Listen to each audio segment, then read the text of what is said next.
What would it be like if we lived in a world where there was no solution or medicines for COVID-19? You had a cut on your hand that was infected, but there was no medicine to treat that infection. Do we know what it would be like if doctors didn't exist? What would a world without antibiotics look like?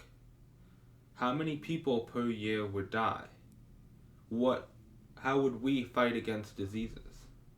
And so there's an issue in the world, antibiotic resistance, that is slowly moving us towards that point. But can we fix antibiotic resistance? Don't worry, we can. It's not too late. With proper procedures, we will be able to overcome this problem. Now, first we need to understand what antibiotic resistance is. Resistance is when bacteria evolve and they are able to overcome the antibiotics that are supposed to be crushing them. An antibiotic is set out to kill that bacteria, but when that antibiotic is not effective against the bacteria because of adaptations in that bacteria, the antibiotic no longer becomes effective. Superbugs are created as they adapt and as they evolve.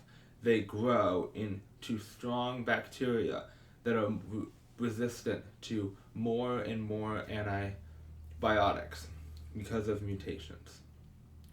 Currently, Antibacter, which is a bacteria which causes pneumonia, UTI, and other infections. The C. diff, which causes gastrointestinal infections, and an enterobacterial cyst group of bacteria that includes E. coli. These are all bacteria that are on the leading front of adapting, mutating, and evolving to be resistant to the antibiotics of our medical community today. So, that's scary. Your question probably is, what's next? What do we do? Well, like I said, we can overcome and fix antibiotic resistance. But how? So, there's a couple of ways. There's the medical community can do their part, and us as the consumer, as the patients, we can do our part. So the CDC says that 2.8 million people get an infection of antibiotic resistance every year, and this leads to 35,000 deaths. We don't want to get to that point. We don't want those numbers to grow. Solutions to this problem, starting on the doctor side, the medical community side, is when there is a healthy patient, such as myself, you young college students, we don't need antibiotics all the time. We have immune systems that are strong enough to fight infections on their own. So doctors can do their part in being responsible, and instead of taking the easy way out and prescribing medication, they can help monitor their patients and let them ride it out on their own immune system until things get worse. So, also, doctors can stress the point of, and this goes now to the consumer, when antibiotics are issued, they need to be taken in full. When you are sick, you may have a 7-day prescription for antibiotics. By day 4, you may start feeling better. However, you need to continue to take those antibiotics all the way through to day 7.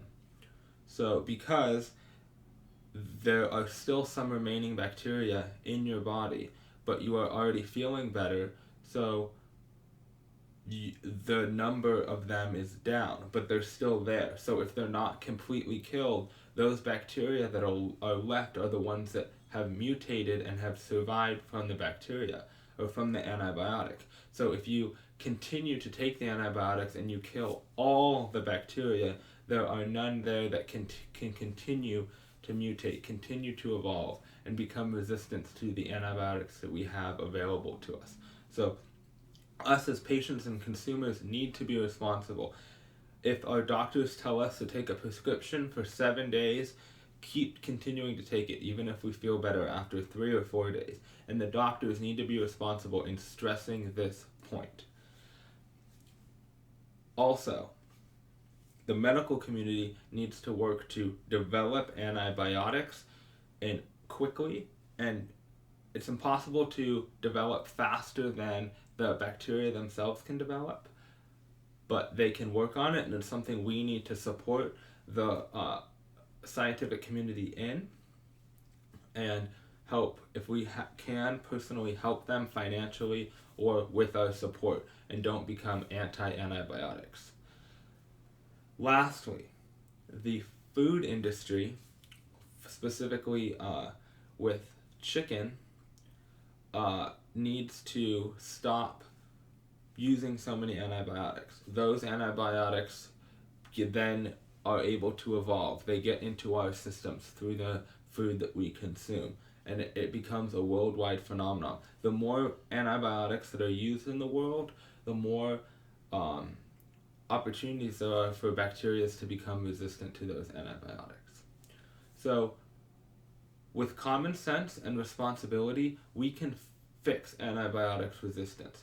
But it's going to take all of us together to do this, and we will not have a world of endless infections. Thank you.